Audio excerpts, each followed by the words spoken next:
Welcome back to part 2 of this lecture presentation titled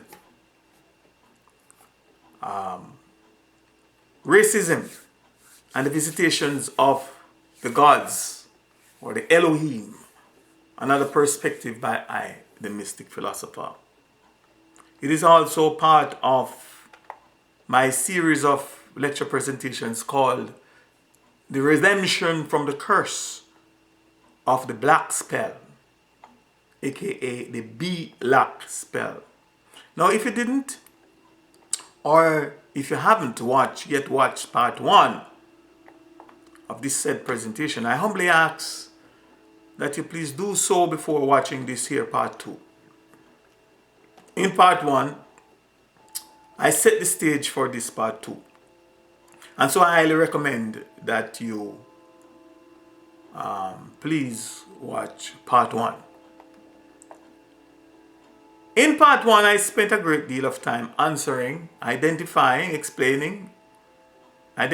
explaining what is racism, its meaning and definitions, etc. And as I have promised at the end of part 1, that in part 2 I will be answering the question and sharing my perspective on what is reverse racism.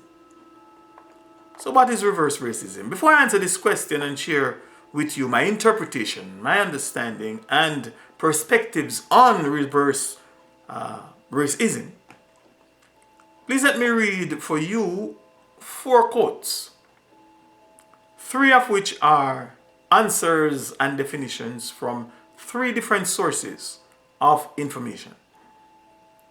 And 1 is an answer to a related question, namely, what is reverse discrimination? And the sources are 2 quotes from Wikipedia, one from the dictionary at dictionary.com, and the other from the Alberta Civil Liberties Research Center, ACLRC website. First, let me start with dictionary.com. Definition and answer to the question, reverse racism. And I quote, reverse racism is intolerance or prejudice directed at members of historically dominant racial groups. Unquote. Dictionary.com. For those of you that have taken the time to watch and listen carefully to part 1 of this lecture presentation, you will remember that I gave one definition of racism as intolerance or prejudice directed at members of historically subjugated, submissive, and marginalized racial group or groups of people.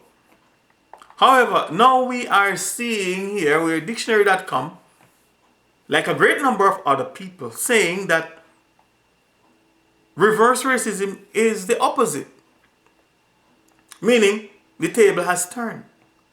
And it is now the historically dominant group of people, the oppressors, the known practitioners of racism, aka the known racist, that have now become the victims of racism. That they are now being victimized by their subjects, their inferior, etc. Again, let me continue to look deeper, and hopefully by the end of this lecture we will be able to prove without a shadow of a doubt that this is true or false, that it is either true or false. Second quote is again from this time from Wikipedia.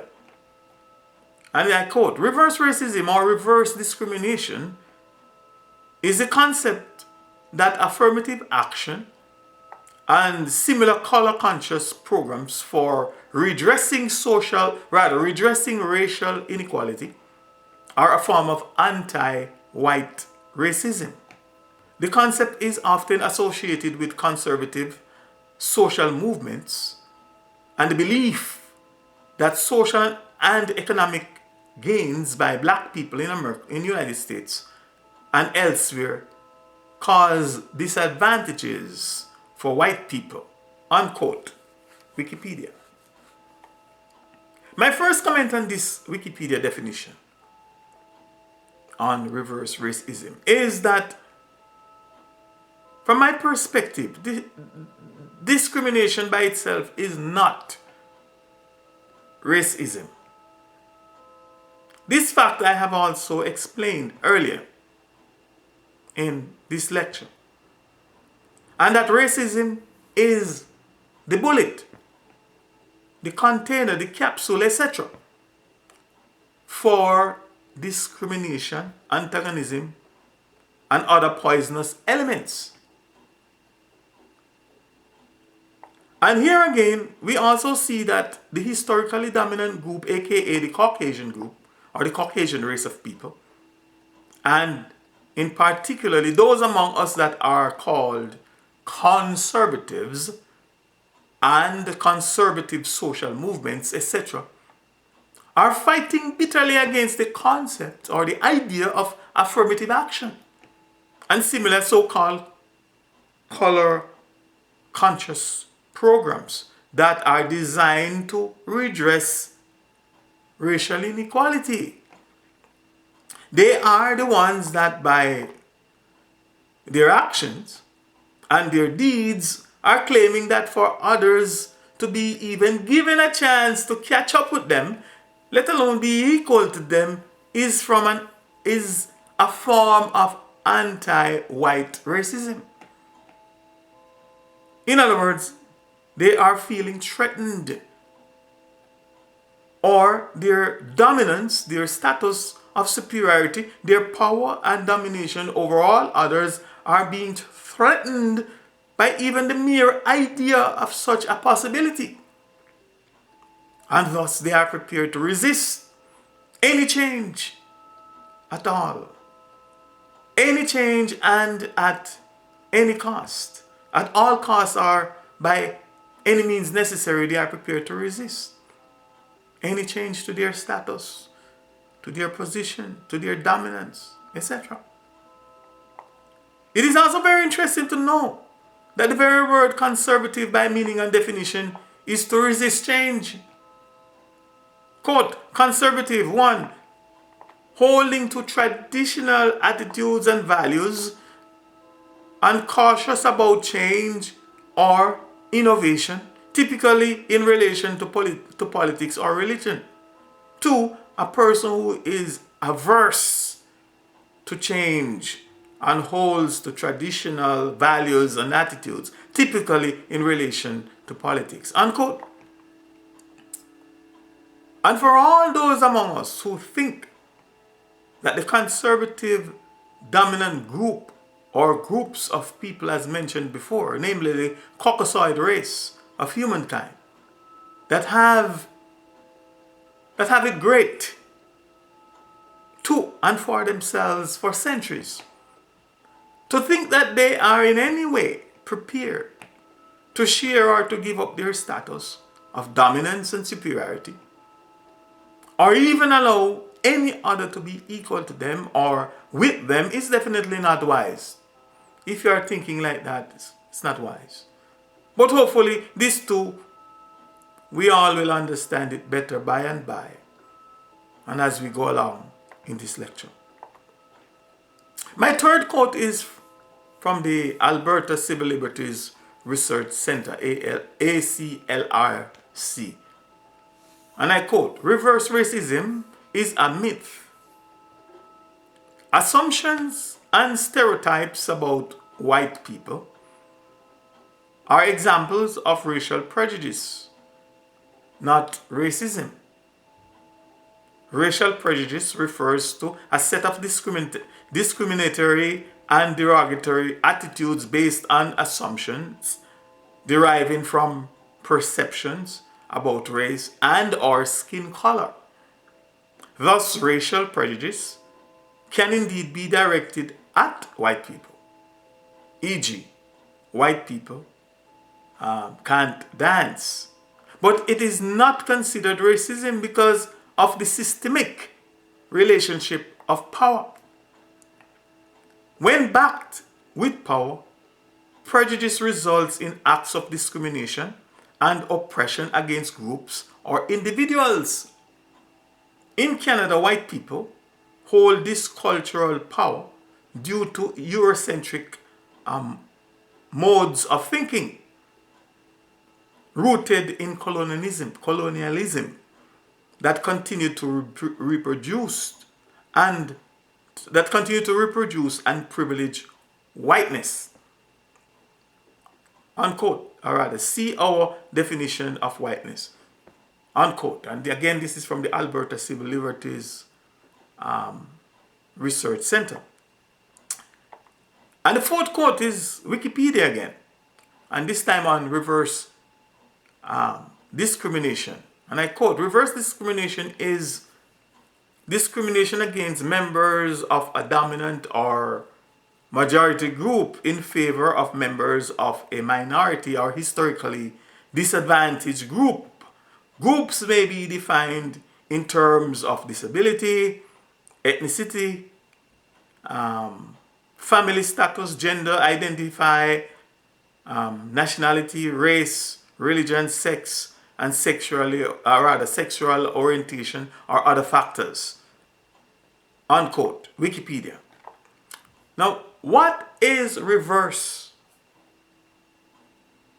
racism from I, the mystic philosopher's perspective? All those were quotes from other people's perspective. What is reverse racism from I, the mystic philosopher's perspective?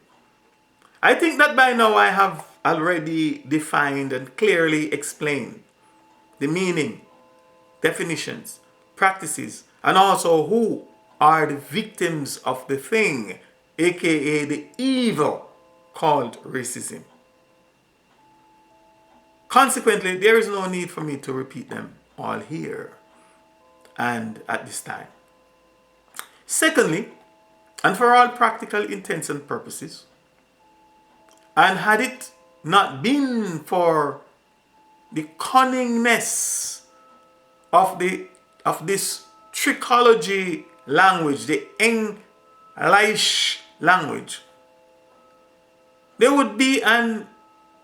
should be no need for one to answer this question, because it appears very self-evident and self-explanatory. In fact, if this language with these people and their language, if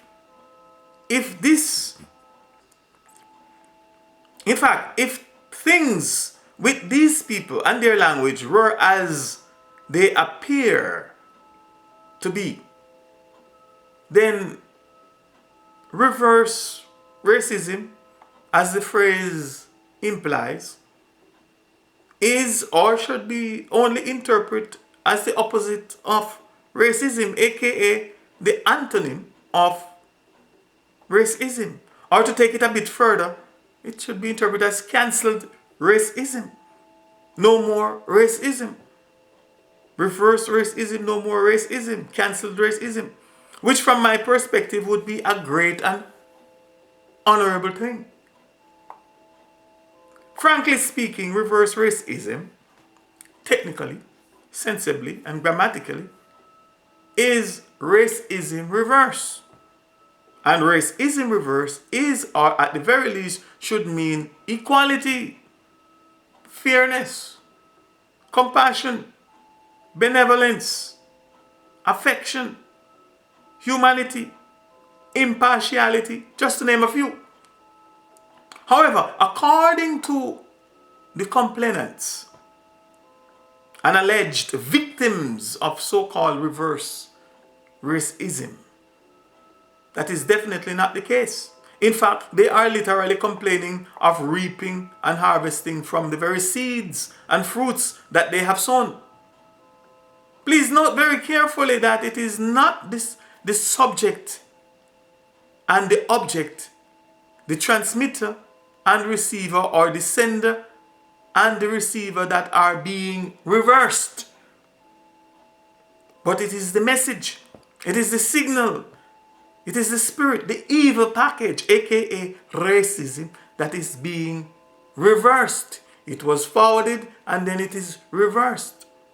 Therefore, I think that in order to answer this question correctly, we must also all agree upon the meaning and definition of the word reverse. So here again, and as it is my custom, I will consult the English dictionary. And according to the dictionary, the word reverse can be used as a verb, an adjective, or as a noun. As a verb, it means move backward. As an adjective, it means going in or turned around, or rather turned towards the direction opposite to the previously stated, or to that previously stated. And as a noun, it means a complete change of direction.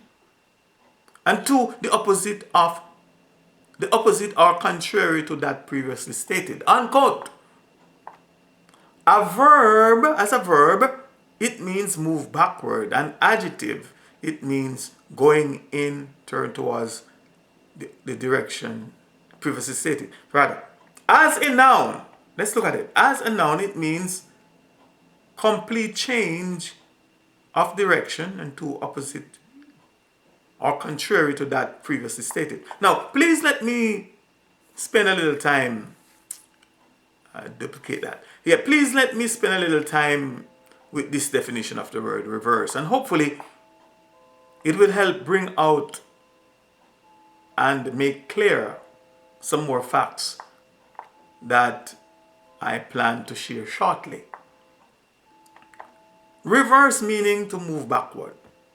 Let's imagine the package called racism being like a basketball that is being moved, or if you prefer, being thrown from point A to point B, or from the thrower to the basketball net. Point A being the throw, active and dynamic, and point B being the basketball, passive, submissive, and irresistible, etc. In order for a person to throw the ball, he or she has to first possess the ball, or he or she has to be in possession of the ball. Bearing in mind this fact that I have stated in another video titled "The Gun is Satan's Weapon," that I've stated there that whatever we possess, we are possessed by it as well. So if we possess the package or the ball called racism, then racism, possess us as well. In other words, we become one with the package or with the ball called racism, and it in turn becomes one with us. So to possess, for example, again, a practical example I give in this presentation called "The Guns is Satan's Weapon." When you possess a weapon, the weapon itself possesses you. You become one with it. Please check out that video on my YouTube site called The Right Number. Note that in order for the thrower of the basketball to score points, he or she has to throw the ball directly into the net. And by the same token, in order for racism to be effective and the racist to score points, it has to be thrown or projected or directed at someone or at some people. And just like the passive, submissive, and irresistible basketball net that does not have the power or ability to forcefully reject, direct, or redirect and throw back the ball to the thrower, the subjected person or group of people does not have the power to forcefully reject and throw back the ball of racism to the dominant group that has directed it to them and is directed it on them.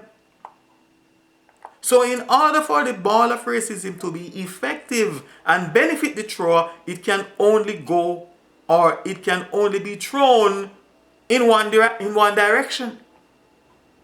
And it can only be thrown or directed at someone that has not the power to throw it back. And if the thrower reverse the throw, it means that he or she would be throwing or directing the package called racism in the opposite direction, or his intended target, opposite to his or her intended target, or he or she would throw it away from the net. So if you are here throwing it over there and you reverse the throw, it goes away from the net in the opposite direction.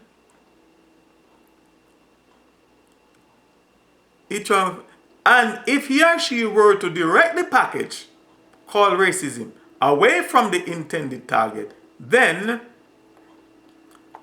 the objectives of racism would become void, meaningless. It would be like being racist against the wind, behind him, or something else. But much more on this at another point. Now, as we have seen thus far, that this evil thing called racism is intolerance, discrimination, bigotry, prejudice and injustice, etc., etc. All packaged in this one word, racism, that admittedly have been and are being practiced by the aggressors, the invaders, aka the members of the historically dominant racial group or groups of people. And the evidence has shown, and will no doubt continue to show, that these aggressors, these invaders, these conquerors, these human traffickers, these humankind, aka these kind of humans, and their heirs and successors that are responsible for almost all, if not all, the evils, the death, the diseases, the illnesses and destruction that have befallen the earth and have befallen all of us that are the natural, native, earthly humans on this, our planet and Mother Earth. The evidence has shown, and no doubt will continue to show, that they are the Caucasian, the Caucasoid, aka the Adamic race and races. It is they who have the religious power, the economical or the financial power, the psychic power, the hypnotic power, the occult power, and the military power, etc. You name it. And the evidence will show that they have it over us, and that they use it, and that they are using it to govern, control, and to subjugate us. And that racism, is directed at us, their subjects and victims, who are also members of a so-called minority and the historically disadvantaged groups.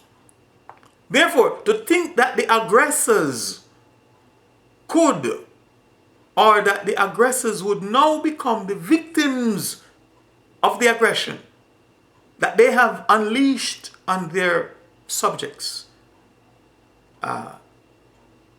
and their victims, and that they are unleashing on their victims and their subjects, without their victims and subjects having and wielding the power once held by them, the aggressors, and without nothing else being changed, is not only a myth, but it is indeed delusional.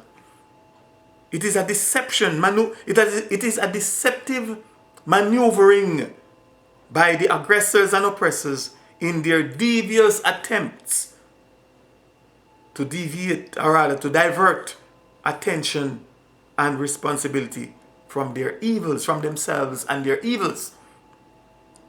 Therefore, it is self-evident that racism can only be projected from a position of power and from membership of the group of race that has the power, aka the dominant group or the dominant race. Racism can only be directed, as Dr. Claude Anderson states so clearly. Example. Let's give an example of a powerful and dominant group. Example. Police, which is equal to force, or police force. Police equal force.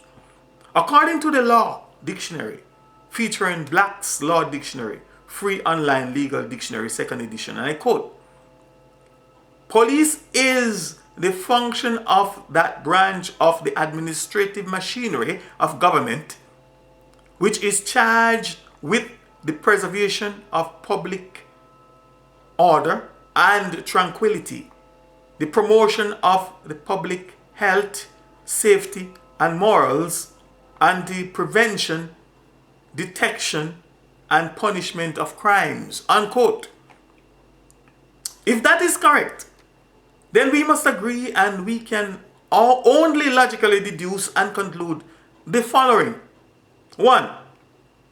That the body of people called the government is the real and central force equal power, aka the powers that be, the authority that we the people, aka their subjects, their citizens, their civilians, their commoners, etc., must contend with and are forced into obedience, or if you prefer, forced to obey.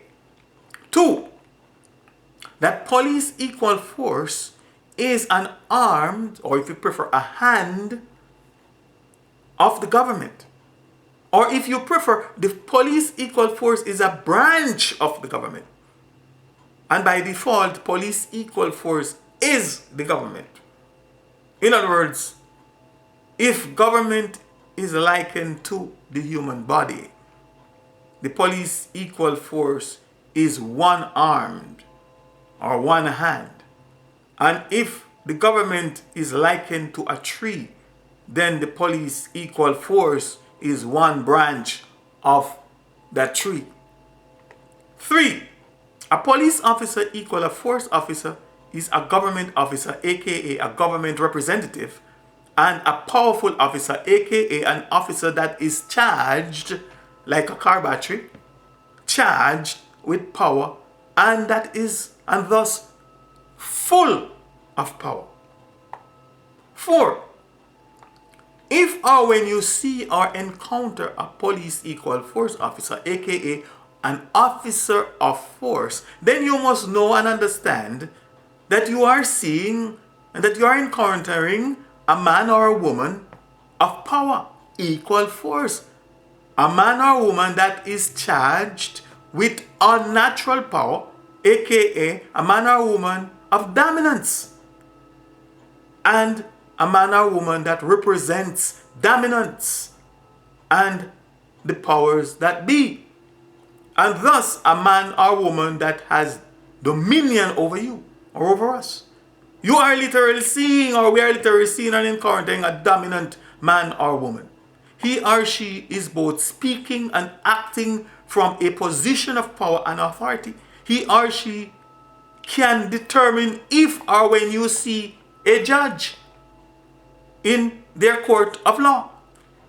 If he or she can determine if you live or if you die, or how you live and spend the rest of your life. In fact, the police equal force officer is a practical reality. In all practical reality, is as powerful as almost any God, if not more powerful than God himself or herself. Let me repeat.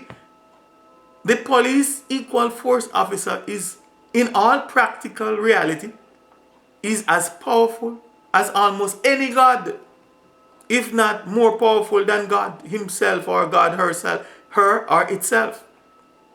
So please, my people, know thou this, if or when you see or encounter one of them, because they can be aware and know that they can force you to go and meet with God.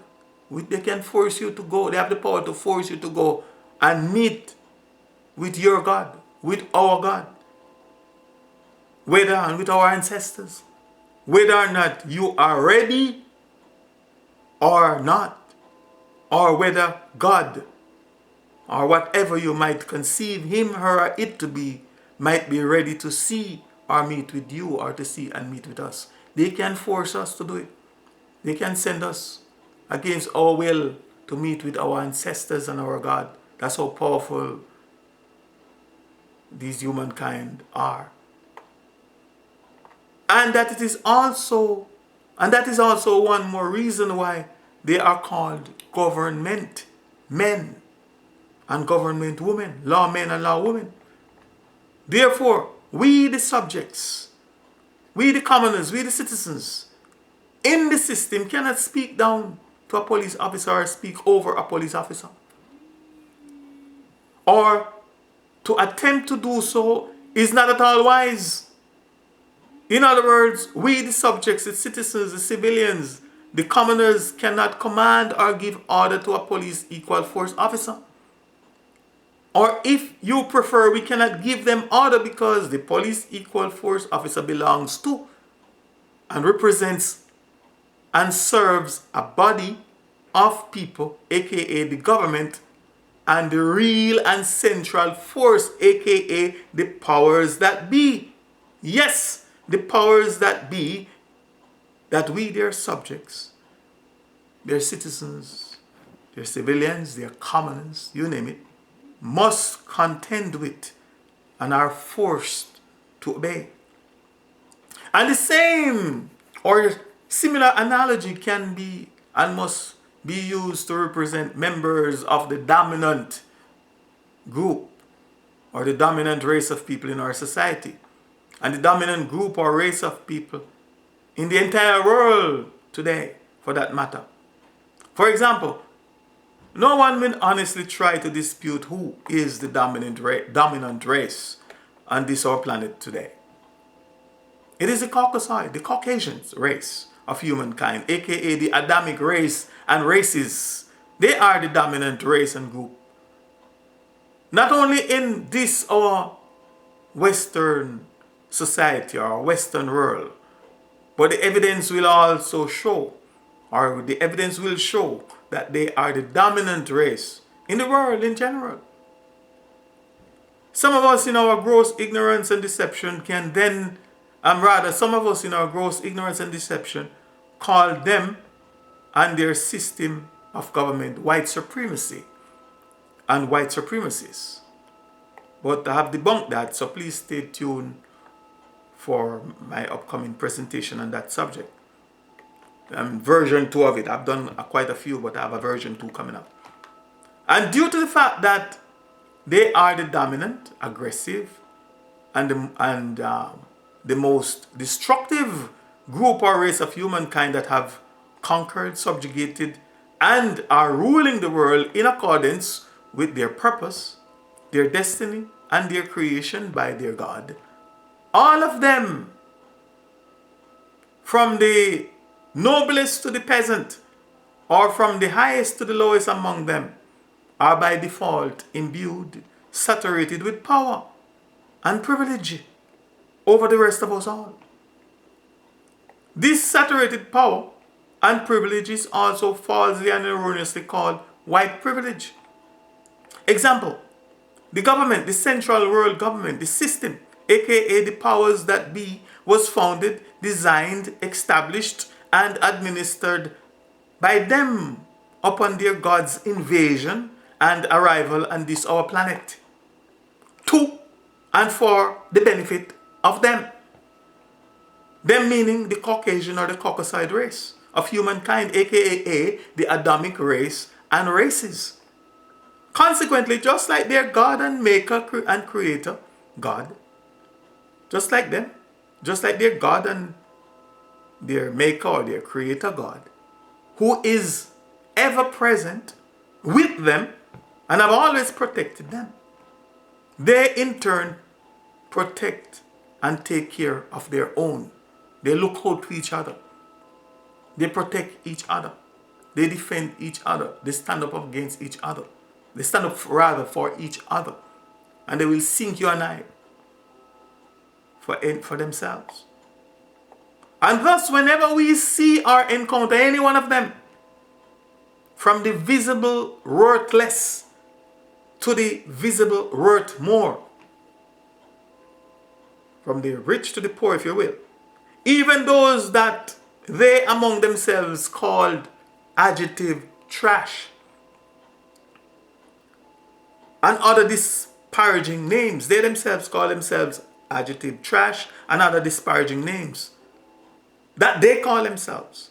We must know and know of a fact that they are highly favored by their God, by their system, their government. They're highly favored by them over any one of us, any and every time. The fact is that those that they in their own ranking, that they themselves considered to be the lowliness, the lowliness, or the lowest among them, are even ranked higher than the best of us. And even their pets, be their dogs, their cats, or any other animals, are respected and treated far better than any of us. They treat the animals far better than us. Any one of them, or to be even more precise, any Caucasoid or Caucasian person, a Caucasoid male or female, young or old, sick or sick or healthy, whether they're sick or healthy, alive and quite possible dead, can and will lie on any of us melanin people and call melanated people and call their angels. They will lie on us, they will lie on us and call their angels, their light in military armor, their protector and Lord, aka their police equal force officers, and ruining our lives, possibly have us physically and verbally assaulted, charged, humiliated, jailed, imprisoned, and even have us killed just by them being who and what they are, a member of the aggressive and dominant Adamic race and races. So with this clear and practical knowledge and understanding of what racism is, and that it is systemic and caucacentric, then now you know and understand that the subjects, the victims, the oppressed, the powerless, the downtrodden, the marginalized, the disenfranchised, the so-called minorities, the enslaved, the colonized, the abused, the melanin/carbon skin, human, etc., cannot project or practice racism or be racist to their or to our oppressors or to members of our oppressors' race. We cannot he's the dominant race. So again, I echo Dr. Claude Anderson's profound truth on this matter. Now here are a few very important questions that I would be remiss if I did not mention and address them here. Can we, the subjects, and can we, the subjects and oppressed, be biased or show bias towards our oppressors and members of the dominant race? And the answer is, of course, yes. But bias is, and by itself, it is not racism. 2, can we be prejudiced against or show prejudice towards them, the dominant race, or towards individual members of the dominant race? And again, the answer is, of course, yes. But prejudice in and by itself is not racism. Can we be intolerant of them or show intolerance towards them? Of course, yes. But intolerance in and by itself alone is not racism. Question 4. Should we deliberately hate and despise them? And the answer is no. 5. Can we hate and despise them? And the answer is, though it might not be wise or worth polluting your mind, your mental status, and yourself to do so. But again, the answer is, of course, yes, you can. Because hate or to hate or to despise them in and by itself or by themselves is not racism. However, the fact is that regardless of how we may be or we may become, regardless of how we may be biased or how we may become biased, prejudiced, intolerant, or show intolerance, or even hate or despise them, all these our sins are justifiable, righteous indignation, and will not and cannot amount to racism or us being racist. Them by themselves cannot amount to racism or us being racist. For example, for the simple fact that we are, and that the simple fact that we have no power, we are powerless. That's the simple fact. And as such, rendered ineffective. My late mom would say, we are like fools, or like a foolish dog that is barking at a flying bird. And as MC Hammer would say, you can't touch this. So here I am saying that we can't touch them. So again, let me end this part 2 here. This will be the end of part 2 of this lecture presentation titled Racism and the Visitation of the Gods, the Elohim, another perspective by I, the Mystic Philosopher. Again, thanks for watching thus far. I ask that you please join me in part 3, where I'll be answering the question and sharing my perspectives on on when and where did it all begin. This thing called racism. It meaning racism. When and where did it all begin? So please join me for part 2, or rather part 3. I am the Mystic Philosopher. It is high time for reason and for reasoning. Ashe, Ashe, Ashe, I say.